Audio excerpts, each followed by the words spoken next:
Today we're going to talk about the 11 questions you must ask to have the best interviews possible. So when you're interviewing people, these are 11 questions you want to have. My name is Michael Barayev. I was able to build a team of 150 plus sales guys in less than 2.5 years. We did it with zero money invested. We actually use a lot of these questions to hire our sales guys and hire our employees, okay? So let's talk about hiring people.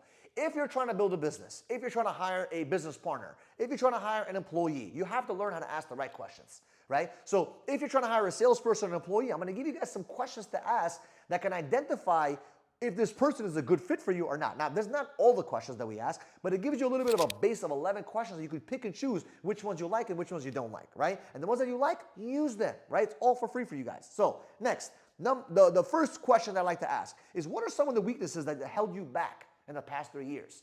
The reason why I ask this question is I want to identify what are some things that they have made mistakes on in their life, right, in the past couple of years, that or are they self-aware to recognize that they made some mistakes and these are some of the things that they did wrong because of these weaknesses? Because if a person is not able to be self-aware of those issues, I don't want to be around that kind of person. I want people that are self-aware to know, I fucked up here, I messed up here, okay? Next question. What are the 3 things your previous manager would say you did that was great, right? So now this is the time for them to say things that they did amazing about themselves, right? So if I spoke to your old manager, what are 3 things that he would say that are amazing about you?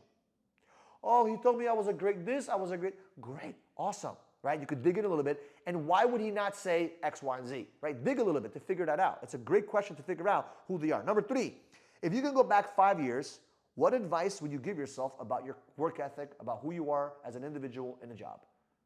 Whew, powerful question, right? So you're asking them to analyze themselves and go back to, 5 years ago, what would they tell themselves, right? What would they tell their 5-year-old self? So you want to see some of the mistakes they made. Remember, when you're interviewing somebody, you're trying to figure out who are they, who were they, and who can they be? And will they fit my culture? If they can't fit my culture, gotta go. I always hire based on not only skill set, but also based on character. It's very, very, very important, okay? Number 4, what are 3 things you do outside of work that makes you a better person? See, I don't care if you're a great coder. I don't care if you're a great virtual assistant. I don't care if you're great at operations. I don't even care if you're a great sales guy. What do you do, okay, outside of work that makes you a better human being? And if they don't say anything along the lines of personal development, growing themselves, improving their body, improving their mind, that's not the person that's going to fit my culture. So it's very important to ask those questions, right? Number 5, what are some, that was number 5. That was number 5. Number 6, when was the last time you invested in yourself? It's a good question. They can say, I went to the gym, I went to a chiropractor, I went to buy a book, I went to go to an event. When was the last time you did something that invested in yourself? Because remember, if they haven't invested in themselves in the past couple of years, what makes you think they're going to join your culture and they're going to start investing in themselves and becoming a better human being? Think about that. It's a great question to ask. Number 7, if you do get the job and make the salary or commission you desire, what would you do with the money outside of taking care of your family? Like, what are you looking to invest in? What are you looking to buy for your lifestyle? Like, what are you trying to spend your money on? It's a powerful question to ask. By the way, these are all questions that you gotta be careful. You gotta, go by the rules of your state, your employer, or whatever. But these are questions. These are normal questions you could ask. Like, if you get the salary commission job, what would you do with the money? What would you do? Where would you want to place your money outside of obviously taking care of your bills and your family, right?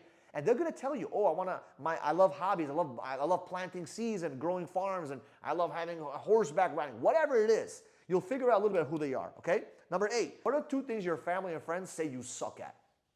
Right? Like, everyone has friends and family that say you suck at something, right? You suck at something. If you don't believe that, you're crazy. You're delusional. Everyone sucks at something, right? I suck at a lot of things. There's a whole fucking list, right? But what would your friends and family say that you suck at? Powerful question, right? Number 9, why should we hire someone like you? I love this question. I always ask that question. It's my favorite question. Why should we hire someone like you? What do you bring to the table? What do you bring to the table that the next person that we're interviewing is not going to bring to the table, right? This is a play for me to see, is this person confident bringing stuff to the table? Because if they're not confident, and I don't care if it's an interview, like, I understand they're a little bit nervous, but I make them comfortable, but I really want to know, what do you bring to the table? Outside of your skill set, what else do you bring to the table, right? Number 10, what are 5 important things for you at a workplace? So what are you looking for in a workplace? Everyone asks how much money you want to make. Everyone knows that. We got that. It's basic questions. But what are you looking for in this workplace? What are you looking to receive and gain from this experience?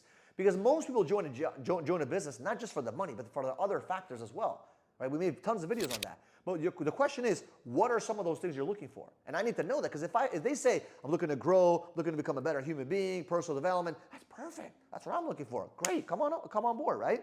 Number 11, if you were hired, how would you want your manager to deal with your success or your failures at your job or at work, right? So if you were hired, how would you want a manager to deal with your successes and or your failures?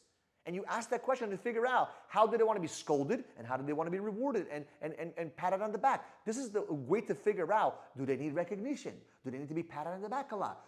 Do they need space, right? You got to figure that out. So these are great questions to ask when you're hiring someone or interviewing someone to figure out if they're a good fit for your company, okay? And I have one more question for you as a bonus. Did you subscribe to Michael Barive's channel on YouTube? Okay, if you have not, do me a favor, subscribe to the channel. We appreciate you. And we'll see you guys in the next video.